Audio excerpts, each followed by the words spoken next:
and they commenced trading on the 23rd of June, 2022. And on the 27th of June, so this is... Four days after. 4 days after. So Leo Lithium is now trading 4 days after. This is a good one.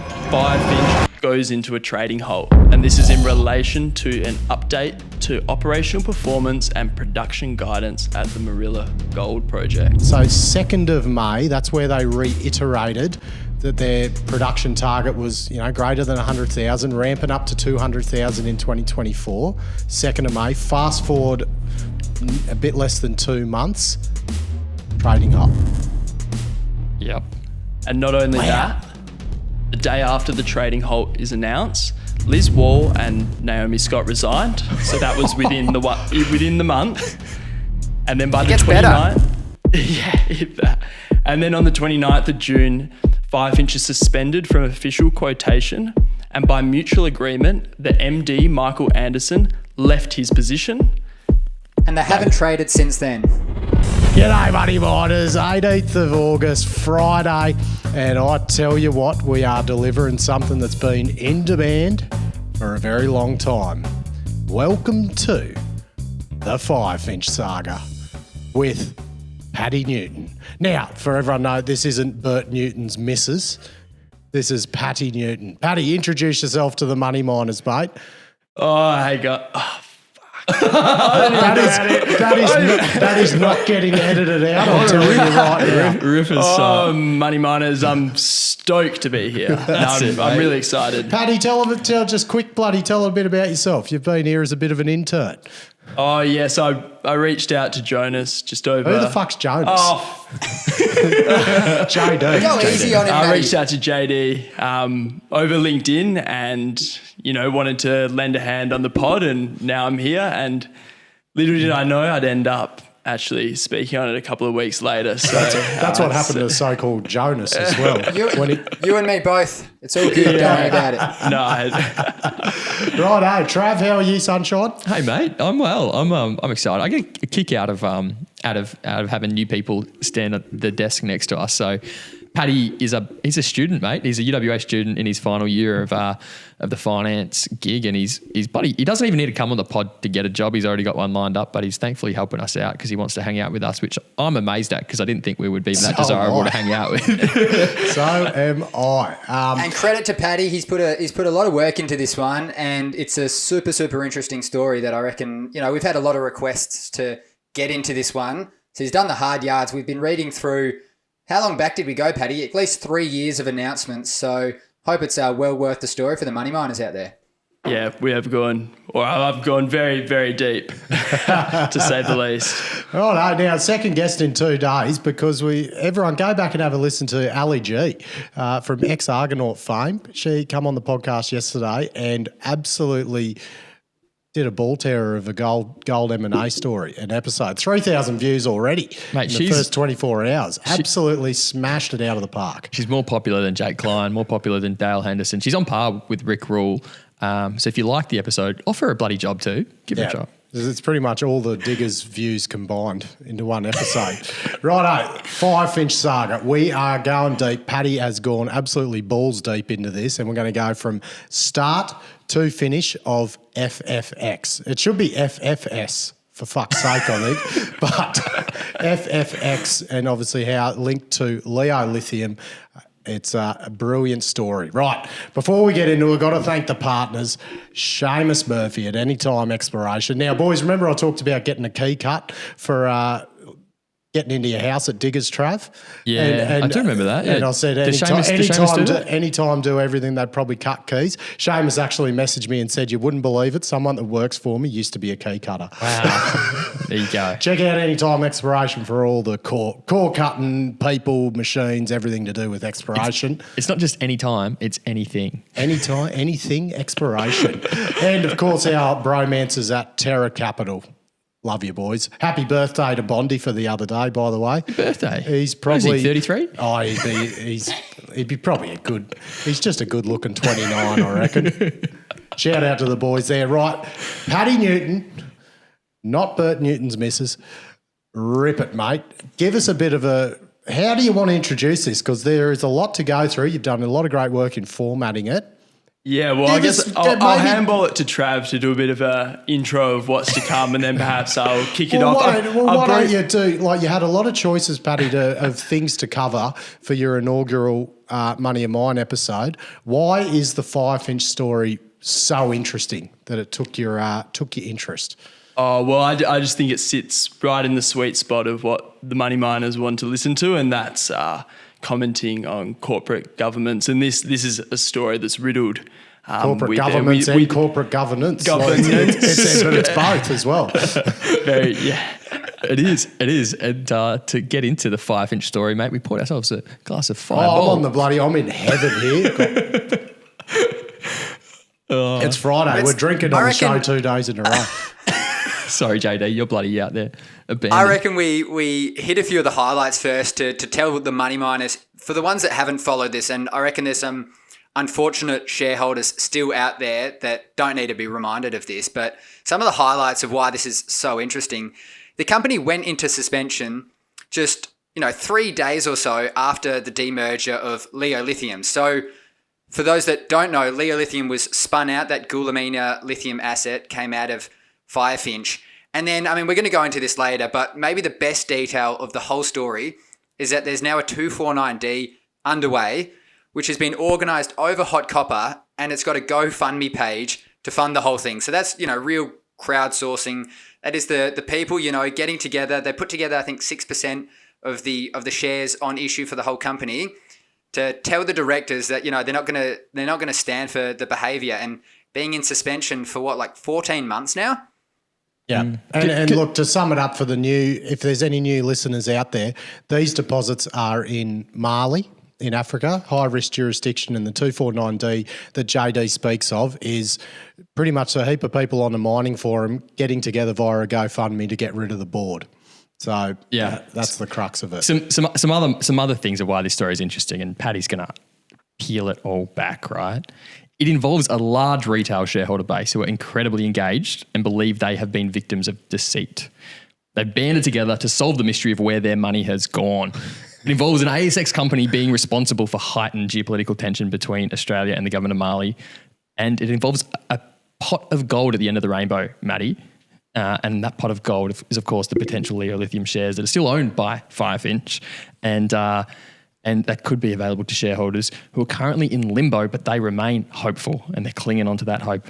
And the most curious thing, as you said, JD, is they're rallying themselves on copper and funding themselves on GoFundMe. It's a real story of the revolt of the people, and that's why it's so damn interesting. Trav, I reckon you could get a job with Channel 9 introducing the state of origin with that that is like prime time showcasing skills you've got there. All right, Paddy, let's get into it. We've got 7 chapters. Yeah, so I've broken the story down into 7 chapters just to make it a little bit easy for the listeners to follow, and also just for dramatic effect. So I guess we'll kick it off with chapter 1. And now I'm going to put a bit of a timeline, I reckon, at the bottom, Paddy, like a bit of a bar thing of show where we are, because there's a lot of content to go through here, and where we are in the Firefinch timeline. I love it. So I love the timeline idea. Yeah. And so everyone can keep up. And bloody, I forgot this bit. It was in my notes. But to pique the interest even more, mate, there's just 2 quotes from 2 Hot Copper screenshots to read out, just to make sure people pay attention throughout the entire show. We'll let you get going at some point, Paddy. That's good. Easy me into it. The first quote is from a Hot Copper user. Why did most executives run away with shit stains on their pants within 5 minutes of each other? ? Very funny. All right. It doesn't make any sense yet, but it will. And the other quote is, it feels like not only getting bent over, but having a stick of dynamite inserted. So, if Hot Copper users are writing that, there's a story to be told. And so, Paddy, with that, where does the story begin? Chapter 1. Introducing Firefinch. So we're rewinding back to early 2020 here, and lithium was in a real lull, if you remember. Where was say Pilgangoora going at 2020? Was that still in ramp up? Late 2020 is when Pilbara and acquired Altura. That was late 2020. Early 2020, lithium was just cooked. And in October of 2020 is when Pilbara Minerals swooped in and took out Altura. Yeah, righto. So what, Paddy? What were the prices at then compared to what they are now? Yeah, so in 2017, the lithium carbonate prices peaked at over US $25,000 per metric ton. Yeah.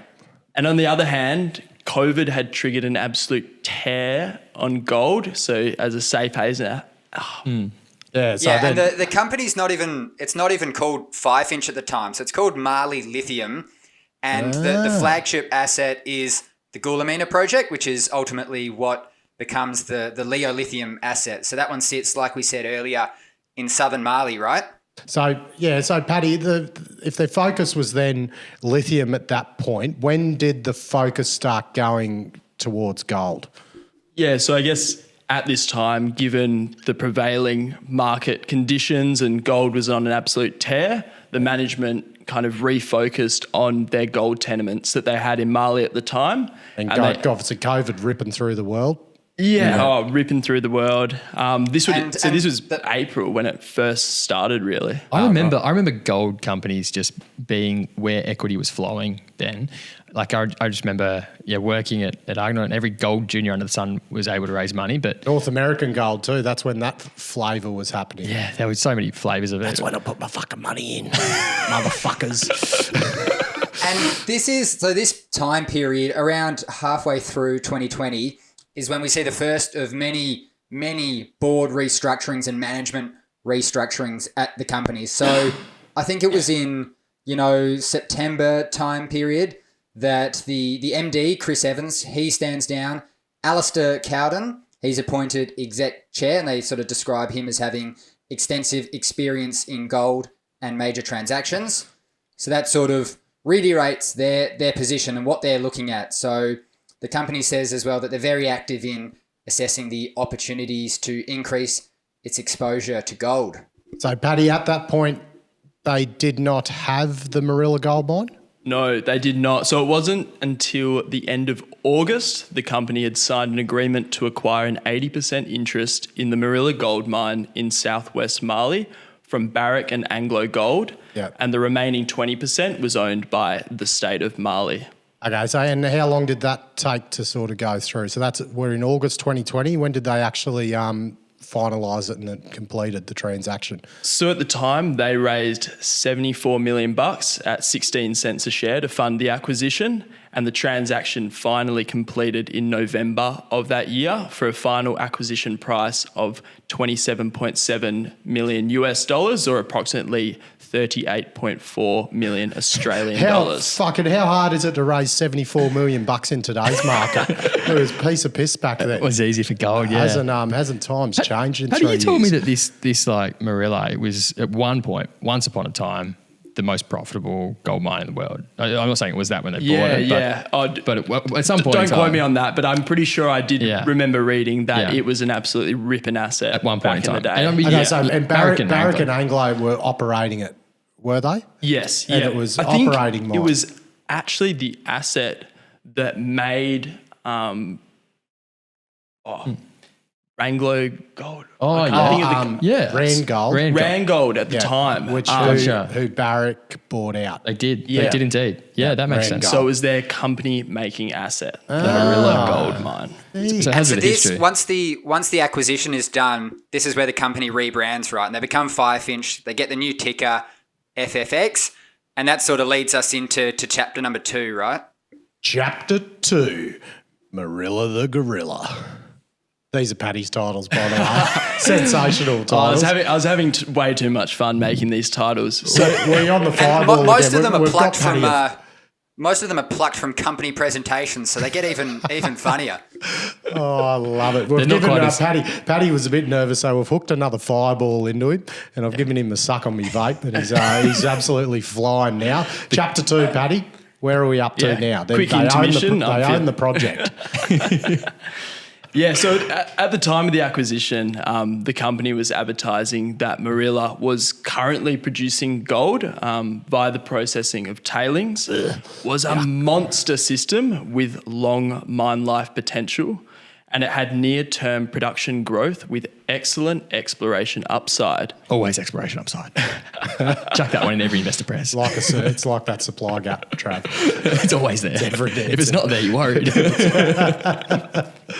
Right, so They had a mill as well, capital, right? how much was how much had been put into the project, Pat? Like how much capital was already in it? Well, so they already had a mill. It was a 4.5 million tonne per annum plant. And I thought you said they already had $1 million, but they had more than that. Had a mill. 4.5 million tonnes, so she's a big humdinger.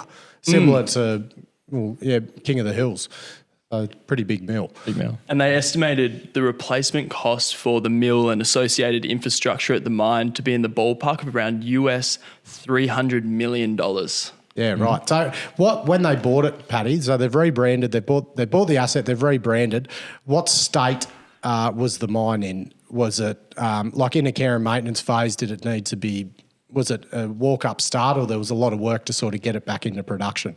Oh, yeah, no, she wasn't looking good at the time and there was a lot of work that needed to be done, and I guess we can throw up on the YouTube a picture of the Morila pit at the time that was just full of water. So that was one of the first steps to kind of getting this thing into production, was dewatering the main Morila pit. They needed to also re-establish the tailings dam, refurbish the power station, and it had also been more than a decade since the last drilling effort. So, a lot of work to be done. Did they have a capital number on that? What they expected to be sunk into it or not? Do we know that? Not off the top of my head. Let's just say, a couple hundred mil. Should be right. But we see our favourite words here, funded. So because of what Paddy just said, they didn't flesh out the word fully there, but they said they were funded. And because of what Paddy just said, they obviously weren't at full production or anything yet. But the company did say that they were going to treat tailings, and that they were anticipating they'd make, from the time of the raising until sort of around mid-21, they'd make US 17 million, and they'd have a bit of working capital requirements. But, like we've talked about plenty of times, that word funded seems to pop up quite a bit, and I think it won't be the last time in this story that we use the F-bomb. It's riddled with as much danger as treating tailings, mate. Not much C-bombs, cash. And just for a bit of a scope on the asset, by the time they'd acquired it, so this is now early 21, they've got an inferred mineral resource of 32 million tonnes, so it's grading just under 1.3 grams per tonne for a contained 1.3 million ounces. But as you'll see, they're got a lot of drilling underway now, and that resource is going to be upgraded a few times. Right. So where are we up to? So we're up to February 2021. They'd released an updated global mineral resource for the entire project, which was now sitting at 2.35 million ounces of gold. So the main pit had jumped from 1.3 to 2.2 million ounces of gold, and the grade had increased to 1.6 grams per tonne. 50% increase. So the exploration upside's materialising. So they're targeting some pretty huge numbers for production, right? They're already starting to talk about 150,000 to 200 ounces per annum, and they want to be hitting that, pretty soon. They want to be getting it, full flight by 2024, but you're starting to see, talk of getting to 100,000 ounces in 2022 already. What was their market? Do you know the market cap at this stage? Was it 200 odd mil? Yeah. So by May 2021, we've got the numbers there. Oh yeah. In Feb 21, the market cap is 215 million. Yeah.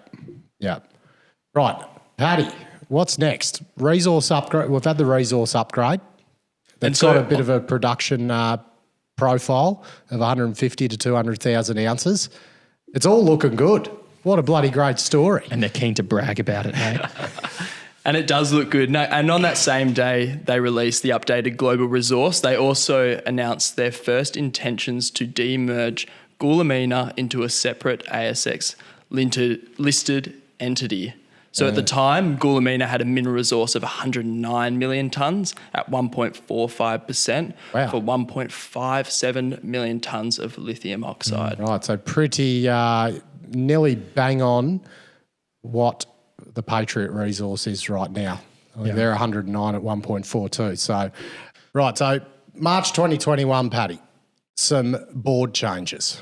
So in March 2021, Firefinch appointed Michael Anderson as MD and Bradley Gordon as non-executive director with effect from the 6th of April 21, and Alistair Cowden resumed the role of non-executive chairman. So steps down from exec to non-exec. Yeah. Right. Okay. So then May 2021, another resource upgrade and a life of mine plan.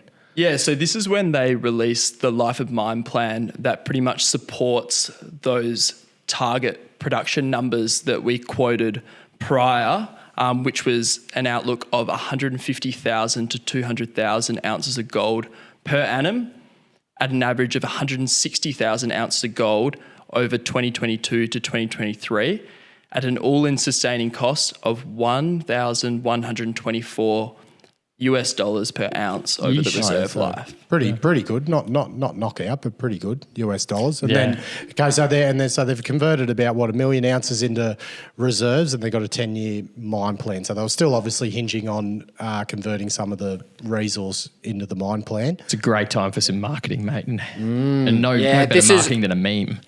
This is where we get to my favourite slide of the whole show. So you get to that May 2021 and they've got a presentation that comes out and they're talking about Morila, the gorilla, and they've got pictures of the big gorilla beating its chest. And my favourite slide is, here's a quote, contender for deal of the century.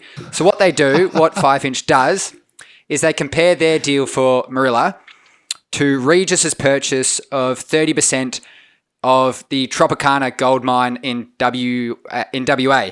And it wasn't just them. They actually got nominated by Mining News for Deal of the Year in 2021. Yeah, right. They didn't win it, did they? No, IGO did. Oh, yeah. for selling Tropicana. Righto. That concludes Chapter 3. Chapter 2, Chapter 3. Leo the Line. Good work, Paddy. I love it. Right. Fast forward to June 2021, Cobber. All right, so in June 21, that's when Firefinch announced their deal with Ganfeng to establish a 50-50 JV to develop and operate the Goulamina lithium project. Okay, so Goulamina's still in Firefinch. They've got plans to spin it out, but yes, while it's still in Firefinch, they're negotiating with Ganfeng for the offtake of the funding. Yeah, exactly. And in return, Ganfeng will invest $130 million in equity funding into the project, and also arrange up to $64 million to support project development. And that was for 100% of the offtake, was it, Paddy? Yeah, so they also signed a binding offtake for up to 100% of the spodumene concentrate product over the life of mine, but this was subject to a few things going well. So it was importantly, their investment, the equity investment, was conditional on the demerger being effected. Is that correct? Yes, It was conditional. Yeah. So there's this incentive inside Firefinch to get this demerger done, because Ganfeng is going to spend a lot of money on the project and create value, but it's all tied to the demerger. The demerger has to happen. Mm. So then you get another equity raise by Firefinch. Now this time they go for $47 million. And just to keep track of the share price, this one's done at 40 cents a share. So what they're sort of talking about here is fast-tracking production at the Morila gold mine. And they want to get to 200,000 ounces, that number we touched on earlier, by 2024. And then, of course, like you guys just said, some of that funding is going to go toward facilitating the demerger. This is where you chime in, Paddy. I was looking at my phone, sorry. So in August 2021, Firefinch announced that full form legal agreements had been executed with Ganfeng, which was a key step in completing the Goulamina joint venture transaction. And Paddy, what was the sort of time period that they were targeting the demerger for now? So, they were targeting... So they were expediting the FID, which was due to be complete by the December quarter in 21, and then the demerger was expected during the March quarter of 2022, which was following a final investment decision. And this is when they first announced that the company would be called Leo Lithium with the ticker LLL. Leo Lithium. Oh, they had great marketing for Firefinch, Morila the gorilla. They must have. You come up with Leo Lithium, you're going to have some great marketing in mind for that one too. What do they have there, Paddy? It gets even better. Paddy, take it away on that September 21 presentation that we took a look at was an absolute ripper. Oh, and it definitely set the precedent for those to come. They're bloody hilarious. So there was a slide titled "The Story of the Lion and the Gorilla," and this is really what inspired me to kind of go by this story chapter by chapter, because it writes itself really. Oh, it's like a They had a video in the presentation. Yeah, so the picture initially was side by side. They had what looked to be references to Lion King and the King Kong movie. So it was Leo the lion and Morila the gorilla, I guess. And then the icing on the cake was that clip from the original King Kong movie, which was released in 1933, which shows King Kong beating his chest and all. And in the presentation, you can hear the audio clip, and it's hilarious. I feel like we have to show that one. Oh, God, and they were up flat about saying good and very big and very good. Well, maybe that's why they're selling Delta, because of this. So in October 2021, they're doing another capital raise, and these capital raisings just keep coming and coming. So this one's specifically a share purchase plan. And for those wondering, that's just going to existing shareholders. And no matter what the sort of holding size in a share purchase plan, you can subscribe for up to 30 grand's worth. And this one's done at 58 cents. So the FFX stock price keeps ticking up. And if you just look at the broader market at this point in time, global sort of markets maxed out in sort of November 21. So things are just flying at this point in time. And hence you see the 25 million that the company sought is just swamped. It's heavily oversubscribed. So they had subscriptions for almost $52 million, and they ended up just accepting those oversubscriptions and taking in $51.3 million. Yeah, wow. So any comments from the MD then, Paddy? Yeah, so at the time, the MD, Michael Anderson, states, quote, "We are in a strong position to continue to advance our world-class Morila Gold project towards our goal of exceeding 100,000 ounces of production in 2022. I would like to personally thank our shareholders for the trust shown in your company." Oh, geez, that's I don't know about that. When you say hoping for trust from the shareholders, Trust me. It's all good. It's all good. Hey, Paddy, you come I'll make a comment at the end of this chapter. Right. Any other? Okay, next. Well, is there any? Let me guess. Another capital raise? Yeah, so classic from the company, and I think we've seen a bit of this in the markets lately, but on December 2nd, 2021, Firefinch releases an announcement regarding media speculation that a capital raise is imminent. They respond, and I quote, "This speculation is not correct." Within a week, they release an updated DFS for the Goulamina project, and then bang. It's highlighted and underlined. Bang. Capital raise. That fireball's kicking in. And this one's it's a big one. $100 million they're raising at 67 cents. Hey, Jesus Christ! And this is to your point earlier, Matty. What they're sort of capped at. They're now capped at about 800 million here. Yeah, right. And All those from, famous all last from words shareholders. that we always see. Fully funded. This time we see the fully in front of it as well, Matty. They are fully funded to execute their aggressive growth plans at Morila, including increasing gold production to over 100,000 ounces in 2022. So as a reminder, this is in December 21. Yep. And to over 200,000 ounces in 24. And they actually get pulled up by the ASX. They query them for wanting a bit more info regarding the sort of facts surrounding the placement and the timing of it in regards to that media report that we saw just a week before they said they weren't going to raise the money. I don't know how you can get away with that. That's just, yeah. It won't be the last time the ASX sort of pull them up, but often when you see, the exchange pull up companies, it's too little too late. Might be an example next week. We'll wait and see. Right, Paddy, December 21, they said they're going into production. When did they actually get into production? So by January of 2022, mining finally commences at the Morila Super Pit. The super pit, they call it the marketing. It's just very funny. It's right up your alley, Trav. Gorilla the gorilla. Trav's bloody alarm bells are just going off their fucking tits here. Love it. So they're guiding, Paddy, 2022 to hope to get 100,000 ounces. Yeah, so I guess at this stage, things are looking good. They continue to guide. Would you say, Trav and JD, you would have been following it. Was there good, at this point, good sentiment around Firefinch, it was going? I think the sentiment around Firefinch that was good at this point in time was all about the lithium. That was what was exciting, right? This lithium spin out was going to be cool. I don't think too many people had too much appetite for gold in Mali. There were other, gold producers that had, more in-country experience than Firefinch floating about, which you could invest in, like a WAF or a Perseus, for example, that were also on the ASX. It wasn't a great differentiator in that respect, but the exciting thing was Goulamina.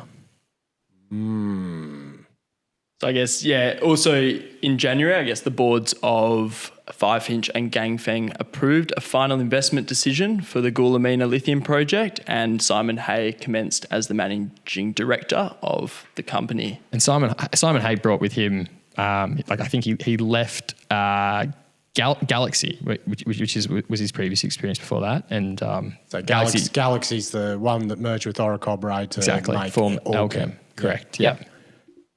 Yeah, and I guess by March of 2022, Firefinch had announced that all conditions precedent for Ganfeng's investment into the Goulamina lithium project were satisfied, and Firefinch would proceed with the demerger of Goulamina into Leo Lithium.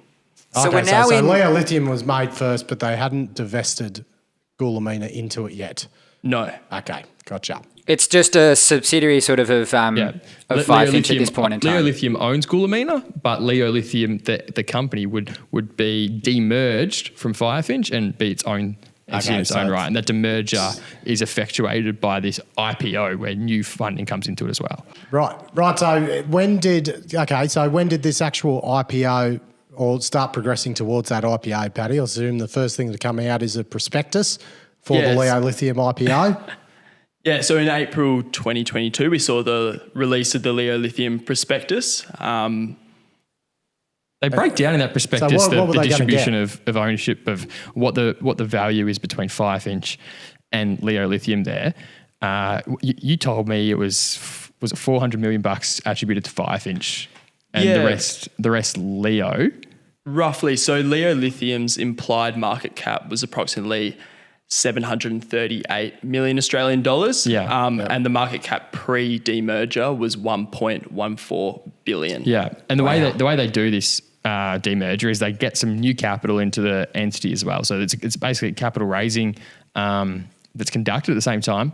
So and Firefinch, the way the demerger is effectuated is Firefinch retained a degree of ownership, a 20% degree of ownership in Leo Lithium. They retained that level of ownership, plus used their existing cash to subscribe for $20 million more shares in the IPO. So they bought more shares using their cash, which is going to become a bit of a problem when they have cash flow issues in the future. But I'm sure Paddy will get to that. But so in April as well, there's one more detail to remember. Outside of the prospectus, they gave an update on how Morila was tracking. And, in retrospect, this is something they're going to get questioned for. But in April of 22, they still maintain their guidance of 100,000 ounces for the calendar year of 2022. Right, Paddy, I reckon these chapters sort of, they're very similar to my daughter's progression on riding a bike. Like at the start, they were in sort of the three wheel ones. That was probably chapter 1. Then we put the training wheels on and I was sort of helping them along. I think at the point now I'm going to take the training wheels off and I'm going to let you free into chapter 4. I feel that where the progression is there and you're about to actually take off. How you feeling now, mate? You calmed down? Has the shaking stopped? Honestly, at the start, thought I was going to shit the bed, but I'm feeling a lot better now, and I think the fireballs definitely helped with that. It's okay, Paddy. You're safe with me, buddy. Mate, chapter 4, the Kings of the Jungle. Take it away, mate. Yeah, so short chapter. It is. It is a short chapter. So on the 2nd of May 2022, Firefinch released a presentation titled Kings of the Jungle, and hence the chapter is titled So Kings. fucking dramatic. Everything's dramatic and movie style, theatrical. Jesus. It's too good.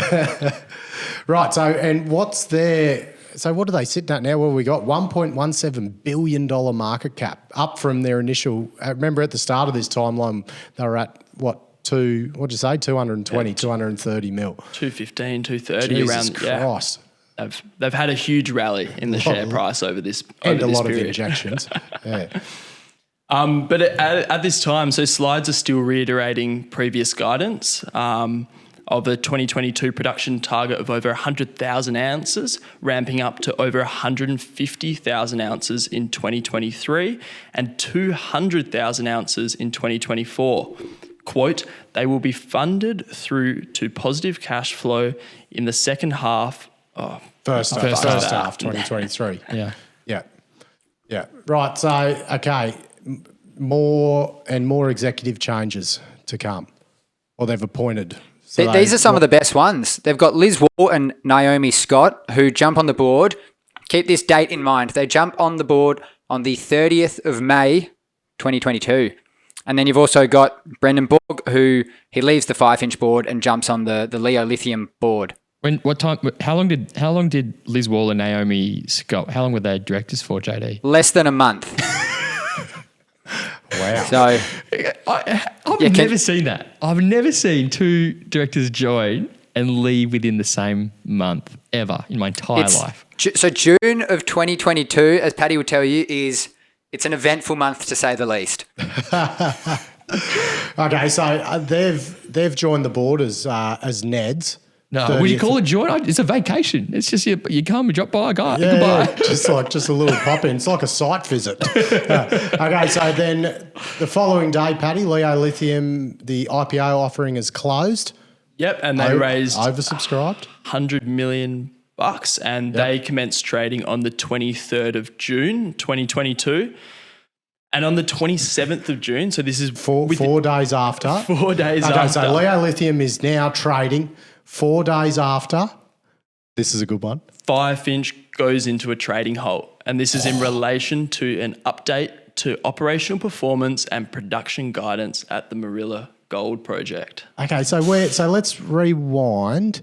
So 2nd of May, that's where they reiterated that their production target was, greater than 100,000, ramping up to 200,000 in 2024. 2nd of May, fast forward a bit less than 2 months, trading halt. Yep. And not only that, the day after the trading halt is announced, Liz Wall and Naomi Scott resigned. So that was within the month. And then by the 29th, and then on the 29th of June, Firefinch is suspended from official quotation, and by mutual agreement, the MD, Michael Anderson, left his position. What a tumultuous week. So that's within 6 days of Leo Lithium commencing trading. 2 board members have left. It's suspended and the MD's gone. And they haven't traded since then. Okay, so they've been over a year since they've been traded. Yeah, 14 months. I think now the first hot copper comment that I read at the top kind of starts to make sense with execs leaving with shit stains on in their jocks. So what was okay in that period where they're reiterating their production guidance, a bit less than 2 months before this all started, was there any suspicion of operational performance? Was there any questions being raised by the market, or did this just purely come out of left field? No, and I think that speaks to kind of the speculations that were happening in the hot copper threads at the time of people kind of trying to believe in the words that were said in YouTube interviews, weeks prior to the company going into a trading halt, and then not really knowing what had happened to, I guess, all the money that they'd put into the vehicle. Yeah. Okay. And the value of Firefinch pre-demerger, keep in mind, is capturing the value of Goulamina. Yep.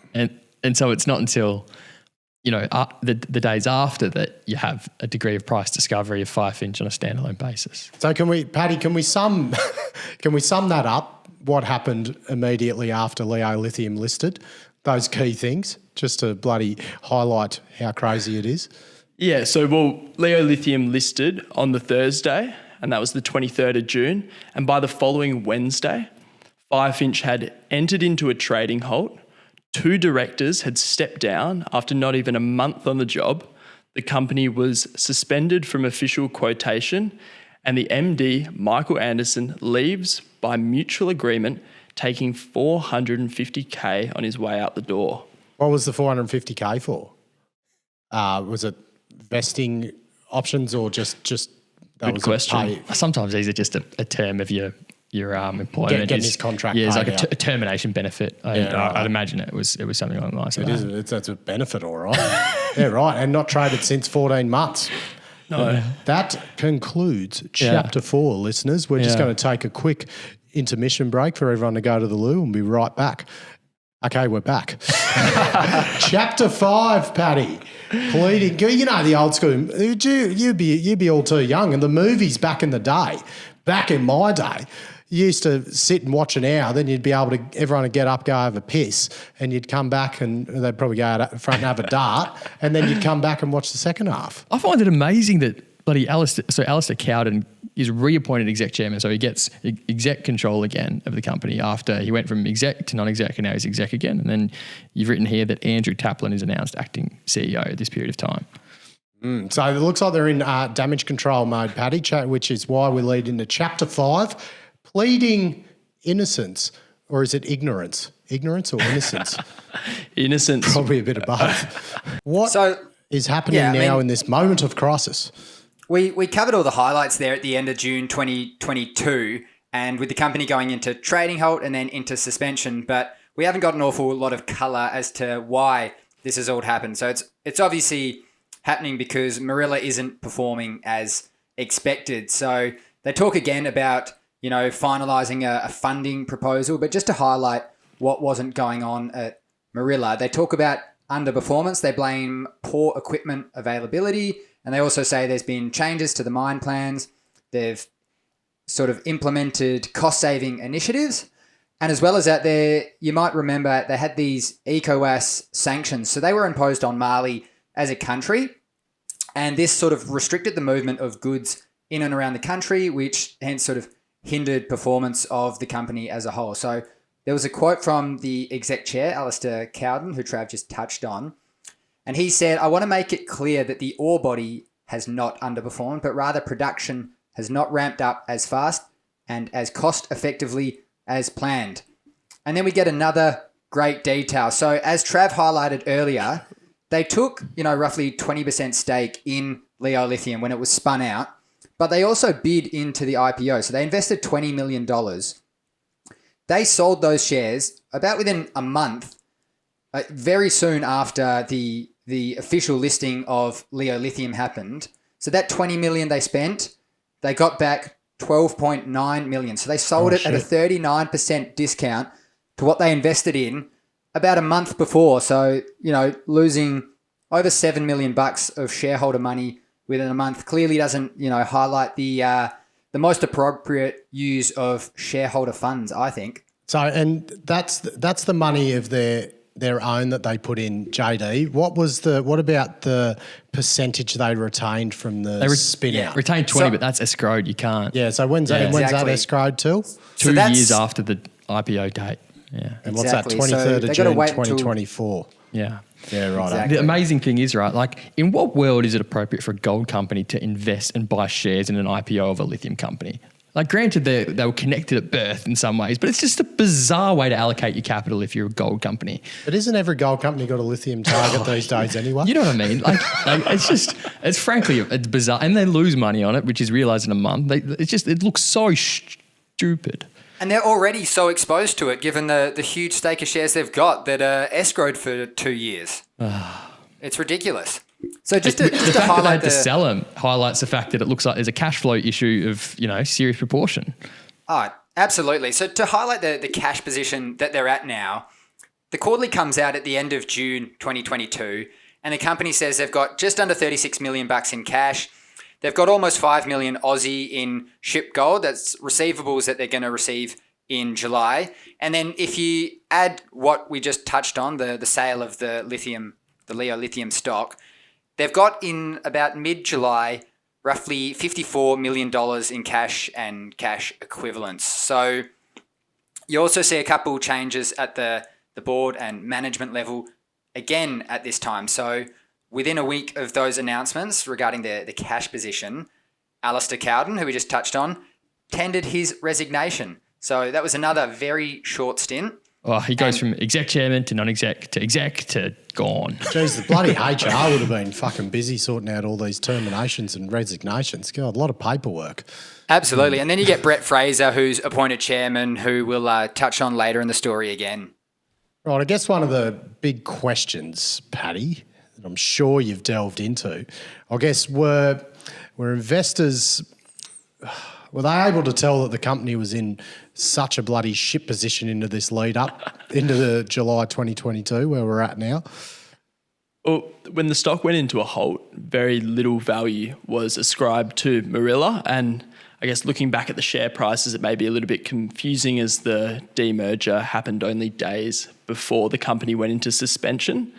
And I guess despite this, I don't think there was much knowledge about things going wrong. I mean, a Euros note, which was released post Leo Lithium split, but pre-suspension, so it was around late June 22, said production of 100,000 ounces for calendar year 22 and 200,000 ounces for calendar year 24 was still the target. And the latest company presentation prior to suspension, so this is in May, indicated no sign of production trouble. And not only that, they reaffirmed their previous guidance. And not only that, mate, but there's a YouTube interview with Michael Anderson, who was MD at the time, just a couple weeks before his departure. What did you see in that YouTube interview? Oh, this is a favourite of mine. So the YouTube interview with Michael Anderson, you can see pictured in the background is two plush toys, one of a gorilla and one of a lion in the background. And, you know, he's asked about how the ramp up's going at Morila. And to quote Michael Anderson, he says he's happy with how it's going. So this really raises the question, and something we talk about quite regularly at Money Mind, and we're talking about continuous disclosure obligations.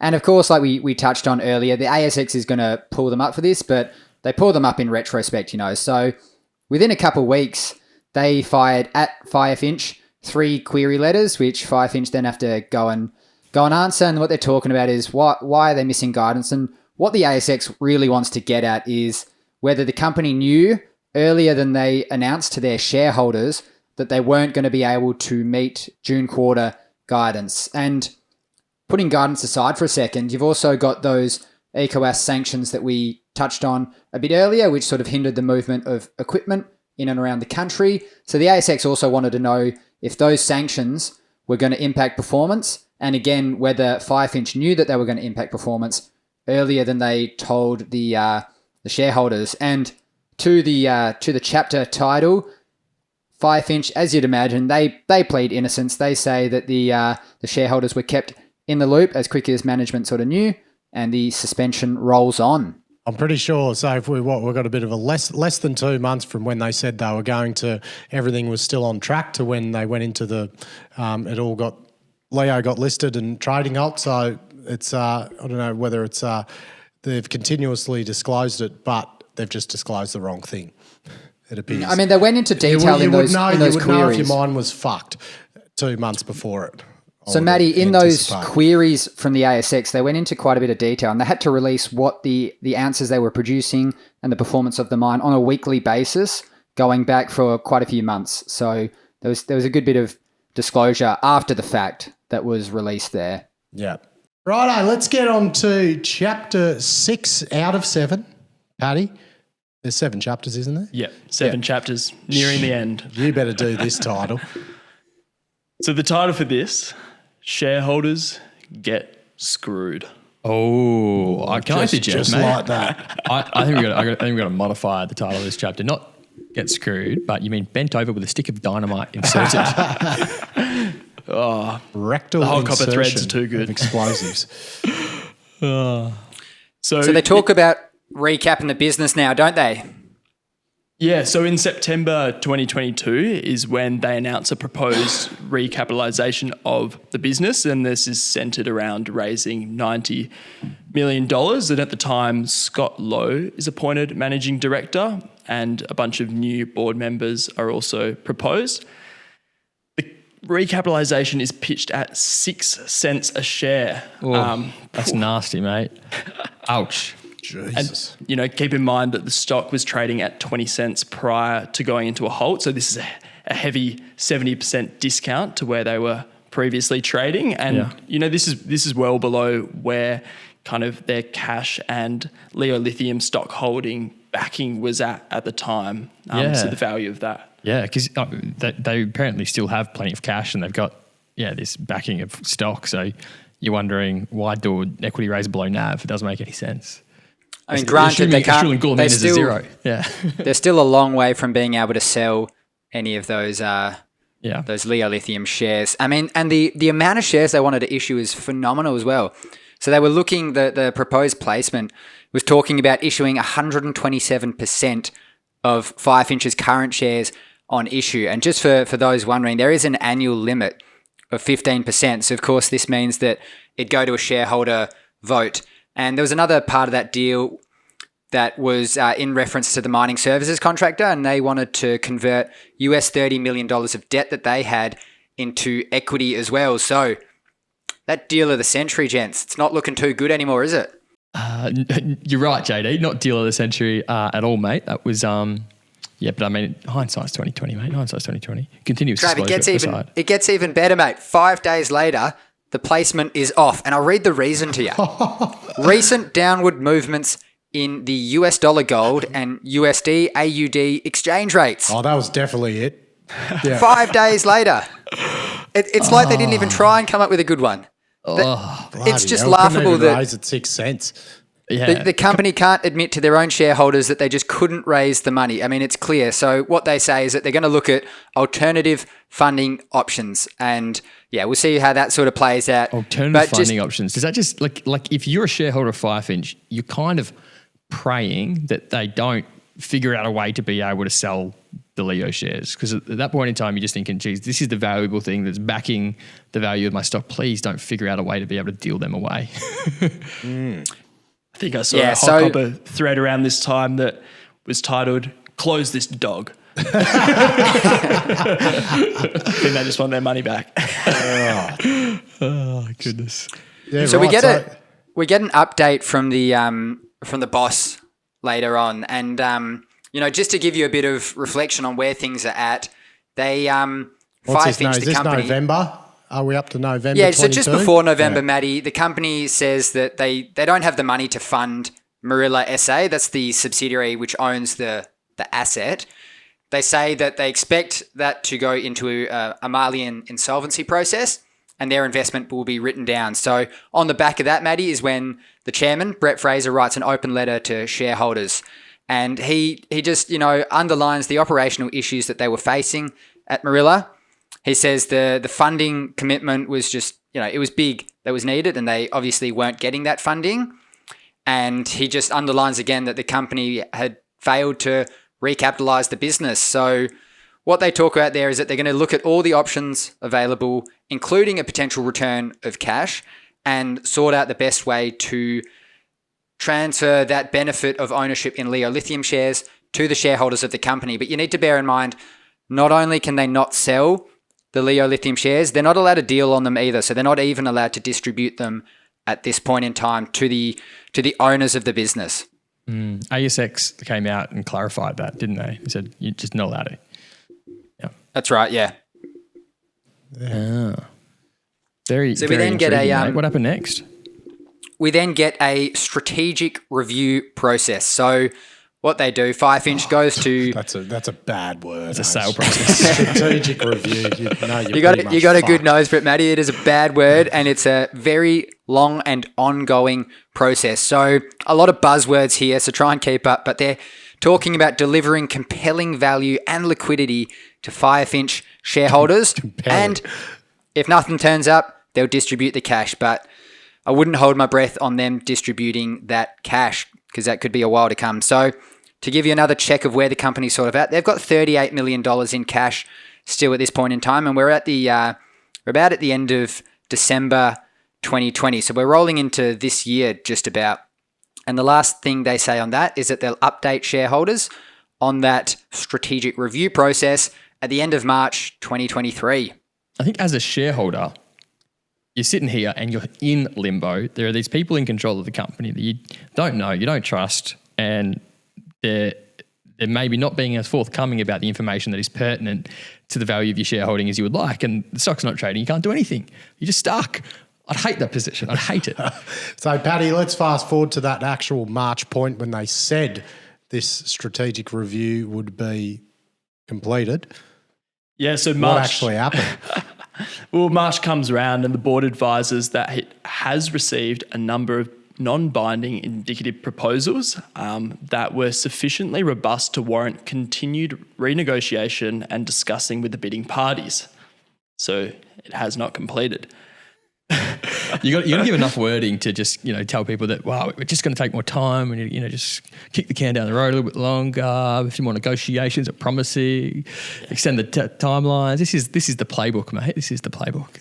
Yeah, and the can does get kicked down the road, and they said they would update shareholders by Q2 or quarter 2 of calendar year 23, and that's regarding the process towards a binding transaction. Okay, so not that long ago, really? We're in just started Q3. And when they say binding transaction, they're talking about selling Morila.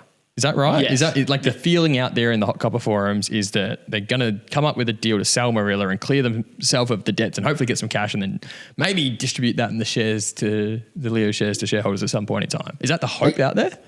I think so, but I think at the same time, there's a lot of question marks over their actual ability to sell their holding in the subsidiary that kind of operates Morila. Because not long after this update, they actually write down the value of Morila to zero, and it's kind of unclear if they've just completely abandoned the asset or not. Is that right? That's the read. Yeah. Wow. I mean, crack open the March quarter report and you get some pretty interesting news out of that one. So like you said, Trav, they've written down the Morila asset to zero. So this is a company that essentially has no operations. They've fired pretty much all their staff. They've planned to sublease the offices. So it's interesting to look, they've got a big pile of cash. What's it actually going to?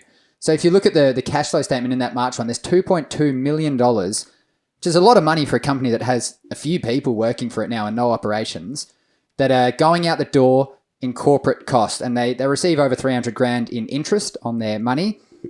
So, one could sort of say they're in a bit of a lifestyle company mode. Nothing's really going on here at the moment. It's like a royalty company without a royalty. Yeah. And imagine what are the dynamics in Mali, right? Because this company's just, the people have turned over. They've written down the thing to zero. There's not much clarity on like what actually happened there at Morila. And so if you're in Mali, the government of Mali, your workers in Mali, all that sort of stuff, how do you think those people in Mali are really thinking about Firefinch, the company, Leo Lithium, the company, and also Australia as a country? I reckon it's rocked the boat in a big way just based on whatever happened there, which we still don't bloody know to full extent. No. The Cowboys left a mess. Wasn't that an actual quote in a comment? Yeah, well, there was a LinkedIn post that popped up on a recent thread on Hot Copper, and I actually navigated to it, and I'm sure we can put it up on the screen for the YouTube viewers, but it's from one of the managers at the actual mine site itself, kind of talking to the current production, and clearly one of the Firefinch shareholders who's not too happy with the current situation. He's asking, where's all this money going from the production? And then he talks to kind of legal proceedings against Firefinch, I guess, for the mess they've left behind. And not just where the money is going from the now operating mine, but where's the hundreds of millions of dollars that they've raised over the past few years gone? That's what the shareholder also wanted to know. Yeah, and it was there a creditors list that didn't get paid out? Like, were the people that owed money that was just abandoned? I still don't know the answer to these questions, but because it wasn't sunk into the operation. Who knows? We don't know if it was sunk into the operation. I'm not a forensic accountant. I don't have good relationships with people in Mali. Like, we can't get the answers to these questions that people kind of need to know. Yeah. Yeah, right. Okay, so Paddy, the June quarter, which is, just a couple of months ago. Yeah. A month ago, essentially, the end of the June quarter. Where did it all sit then? Well, so Firefinch sends out an update to shareholders and informs that they still remain in active discussions with participants on the process for a potential transaction. And so transacting the asset they've written down to nothing. Pretty much.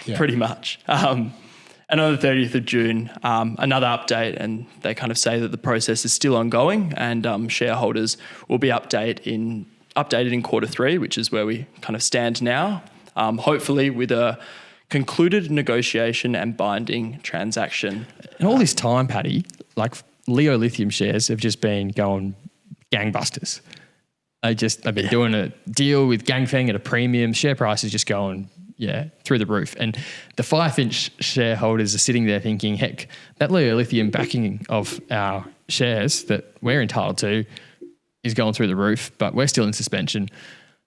I want to be able to get a claim on that at some point in time. And you're almost worried that these people running the company are going to bloody do a deal that jeopardizes the potential realization of that value. Because that's still 1 year away. Yeah, and to the extent where like the wording in these quarterlies is that the board of Firefinch has engaged Treadstone Partners to actually evaluate corporate transactions. So you're sitting there thinking, are these doofuses going to bloody do a deal that, sells my shares in the future? But what would happen there?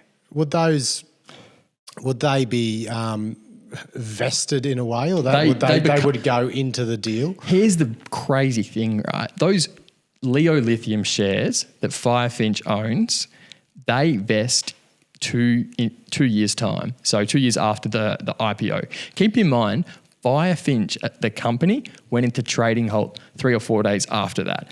Now, if Firefinch, the company, doesn't resume its quotation on the ASX within 2 years, it gets kicked off the board of the ASX. You're just gone, delisted.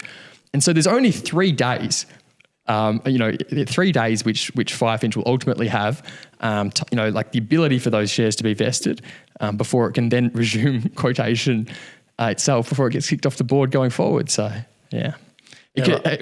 after those 2 years happen, they can sell the shares, but they can't do anything with them before then. But can they? They can distribute them to shareholders too. Yeah. Can they lose those shares in a sale process? If the management trade them away. Yeah.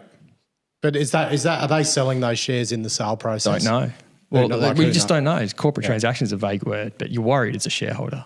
Right. Now we're getting to the juicy part, Paddy. You would have done a few GoFundMes in your uni days, mate. And that's why it leads us to Chapter 7, the finale, the Revolt. So on July 20th, Firefinch announces a notice received under Section 249D. The shareholders... I love a 249D. So exciting. They're trying to boot the board. Yeah. The spill. So how was this formulated, Paddy, and how much of a percentage of shareholders rallied together for this? Because this is very interesting. Yeah, the convened shareholders collectively hold around 6% of the company. Because I think you need over 5, don't you, to do a 249D? Yeah, over 5%. And so they want to remove Brett Fraser, Mark Hepburn and Bradley Gordon, some of who are no strangers to the 249D. What do you mean? Been through them before? Yeah, a few of them have been through a few. So there's rumours that Brett Fraser might have been through, this might be his 4th 249D. It's not one you want on the CV. No, definitely not. You definitely wouldn't put it on your CV. I think it speaks to do your research. So he knows how to defend one though, importantly. Yeah.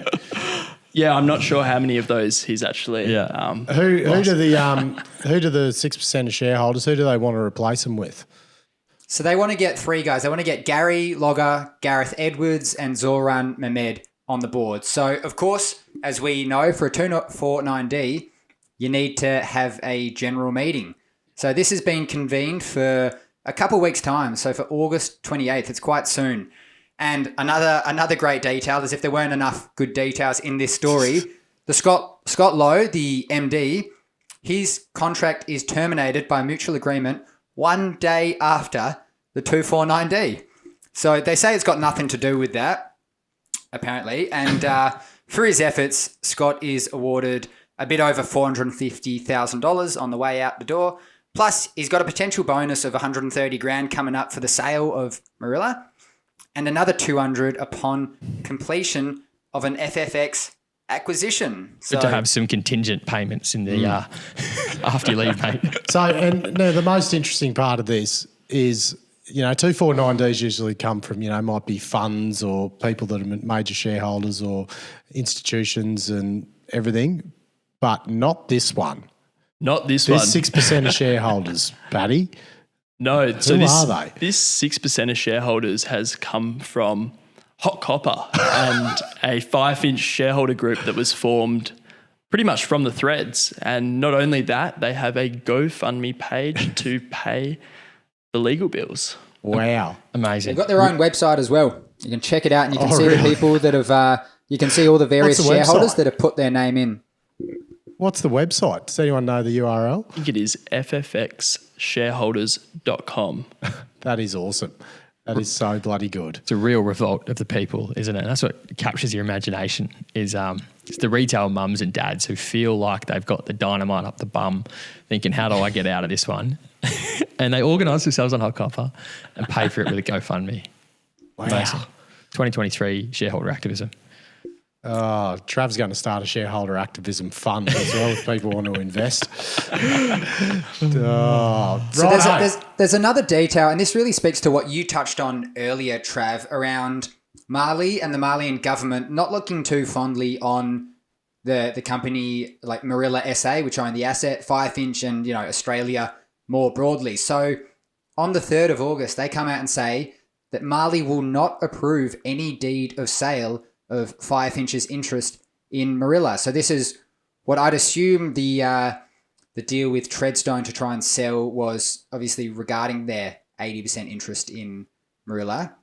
So unless Firefinch cleans up its act, and resolves the issue and I assume pays the workers and a bunch of other things at the Morila gold mine, they won't let them transfer the ownership interest. Now, I assume they weren't going to get a big deal of money for that anyway. They'd written down the value to nil on the balance sheet. It was likely going to be some sort of nominal value to, potentially even get rid of a liability or something, just to move the asset away and clean itself of it. But that's not going to happen anymore. And then in that sort of same announcement, Firefinch says they're still in negotiations with that West African contracting group to sell the interest. Obviously, that the Malian government won't let them do just yet. And what's Leo Lithium up to at this point when all this is happening? I mean, this is 2 weeks ago. So obviously we'd seen that around this time, Leo Lithium goes into a trading halt and then a suspension of its own. And there's a lot of talk because probably 3 weeks ago now, there were rumours that the Malian government was going to increase its royalties or it was going to increase its interest in mining assets. But you have to feel that trading halt that Leo Lithium is in has something to do with Firefinch because there's other listed companies out there with interests in Mali that aren't in a trading halt. So yeah, I mean that puts up in the air the real backing behind the value of Firefinch's shares, doesn't it? Yeah. So, Paddy, we're nearing the end. Any other little interesting details at this point? Yeah, so a few other interesting details that I've noted down is so looking at the 2022 annual report, the directors' meetings, 2 of the directors attended more meetings than they were eligible to. So that was Mr. Anderson and Mr. Gordon. Yeah. One of 2 resolutions put forward to adopt a remuneration report was voted against by 52.4% of shareholders at the most recent EGM. Oof. So there was one more interesting detail. One of the characters in the story that we'd mentioned earlier, Mike Anderson, if you look at his CV on a new company, He states that during his tenure at Firefinch, the company went from a market cap of 200 million to 1.2 billion. Talk about not having shame. Well, it's true. It technically is true. He didn't lie. Oh, mate, I'd be wiping Firefinch from the CV. No, joking. I think Taking a career break.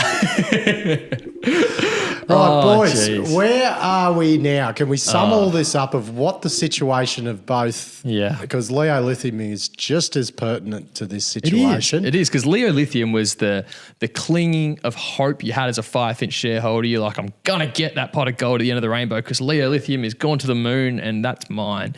But Leo Lithium are in suspension, potentially with another expansion on its way due Monday. Firefinch, they have the shareholder vote for the 249D on August the 28th to determine whether the incumbent 10 board... days? Yeah, 10 days' time. And that's to determine whether the incumbent board will be removed and replaced. And I think it's important to discuss what the likely outcome of this 249D attempt will be. The world of shareholder activism is clearly something that fascinates us, and we're learning more and more about it every single day. And from what I understand... Thanks to stories like this. The more you put out there, the more you learn. From what I understand, guys, it's going to be extremely challenging for the requisitioning shareholders to be successful in their current 249D attempt. Why is that, Trav? It's because the powers that these incumbent boards have to maintain their position are so heavily skewed in their favour. This is partially because of the way shareholders vote, or in some cases choose not to vote, on items at the general meetings. In Australia, right, the statistics are that only between 30 and 34% of shareholders even vote on resolutions at general meetings. And so you get your resolution over the line if you have over 50% of the votes in your favour. So if you only have a 30% vote, you need a good 50% of that 30% of shareholders to actually vote your way. The challenges come from the fact that shareholders, certain shareholders have outsized impact or outsized influence. And you can think of these dynamics because of the effects of passive funds, for example. A passive institution, the way that they vote is they simply adopt what the proxy advisors tell them to do. There's about 6 or 7 proxy advisors out there, and they evaluate things and write a recommendation to the passive funds. And all of the passive funds are sort of split across these different proxy advisors out there. But the way that these proxy advisors actually make a recommendation for or against is really, really, really curious, right? So the default position of the proxy advisors is to support the incumbent board. They need a very sophisticated marketing message from the requisitioning shareholders to be able to change that default position. They need a clear identification of what's gone wrong, a clear strategy of how to remedy the issues. The board needs to be demonstrably more capable and better suited to represent the company than the incumbent board.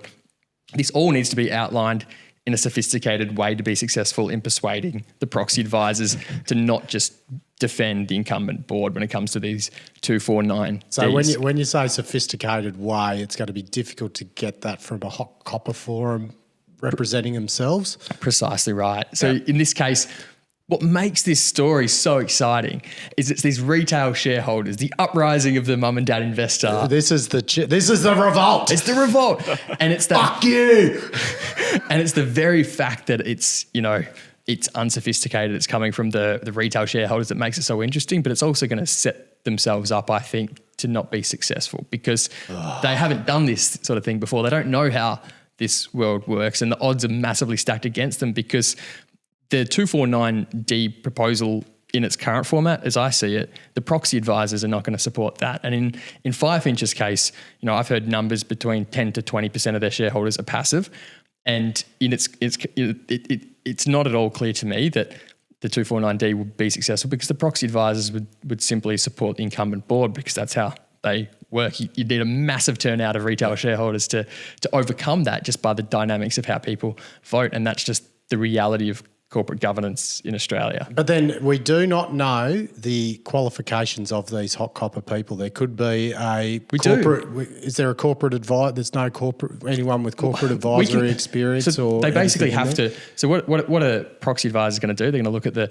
proposed board to replace them, look at the qualifications, look at how it's presented, what's the strategy going forward. By the way, it's very poorly articulated, and you can't support that. Yeah. So and what these proxy advisors, like the way to have a successful 249D, and keep in mind, these are extremely, extremely rarely successful because they're mostly driven out of emotion.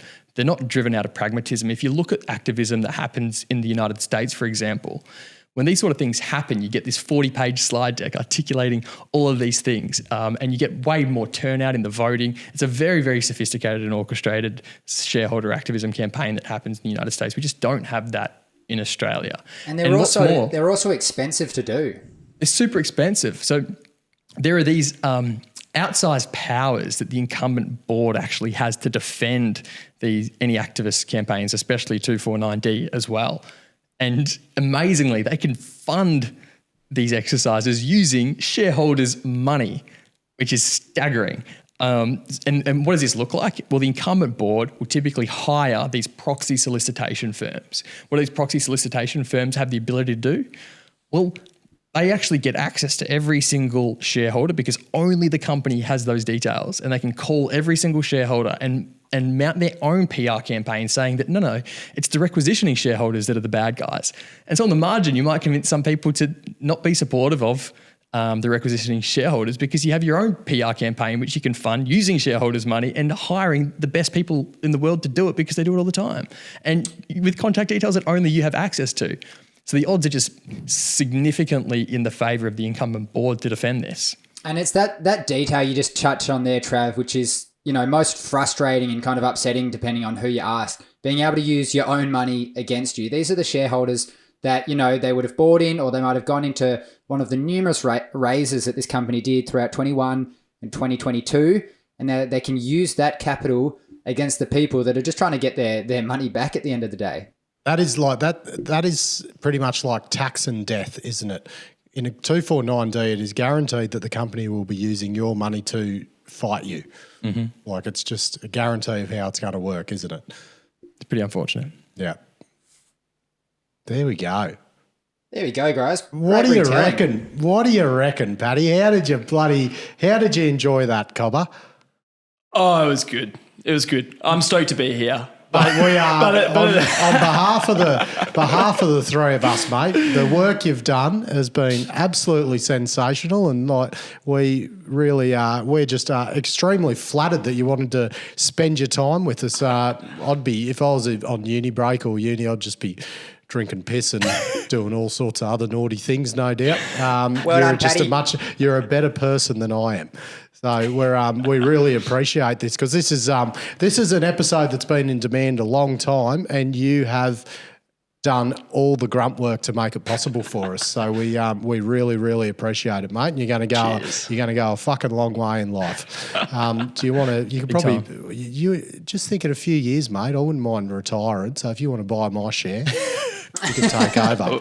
We'll see what the feedback's like. I could train you to talk like me. Hang on, mate. Your shares are escrow for the next 2 years. No, but seriously, Paddy, mate, awesome work. Paddy's got a bloody job lined up, investment banking at Azure, kicking off next year. But I'm sure, JP Search would like him on the books for any future other potential. And if anyone listening to this wants to give him another job, bump that salary up, make it a fierce competition for his labour because he's a bloody legend. We do not have a royalty on him, then I'd be going a long way. Can we get a royalty on you, Paddy? Pretty much everything you do in life now is because of us. And look, and I suppose we'll throw can we throw the invite out if anyone else wants to bloody come and bloody hang out? Mate, we love proactive people. Love them. Yeah, if you're keen as fuck and you're not a dickhead, get in touch. There we go, mate. Bloody. Thank a couple sponsors. What's next? Matty? What? So is it 249? Wait for the 249D. That's it. And wait to see what the hell happens with Leo Lithium. Exactly right. That's it, mate. Eyes peeled for Monday. Yeah. Wow. Righto, money miners. I enjoyed that. It was wicked. It was bloody brilliant, Paddy. I hope our sponsors enjoyed it too, mate. Oh, mate, speaking of which, do I do that? How good was me dragon yesterday? You want me to do it again? Yeah, I loved it. I'll try a different one. I'll be like, oh, there we go. Don't drop the vape. Oh, JP Search, K-Drill, Terra Capital, Anytime Exploration, and Topdrill. We love you all. Thank you for being podcast partners. If anyone else wants to be a partner, get in touch because we just pretty much get more views than anyone. So good bang for buck. Hoodaroo. Righto, Money Miners. Cheers. JD, look forward to seeing you Monday, mate. I'll see you soon, mate. Get a bit of bloody eye contact. Paddy, how long are you hanging around for? Or is this your bloody last hurrah? Oh, until you want to give me the boot. When are you going to learn how to bloody video edit? That'll be real handy if you can. Righto, Money Miners. Hoodaroo, have a good weekend. Hoodaroo. The information contained in this episode of Money of Mine is of general nature only and does not take into account the objectives, financial situation or needs of any particular person. Before making any investment decision, you should consult with your financial advisor and consider how appropriate the advice is to your objectives, financial situation and needs.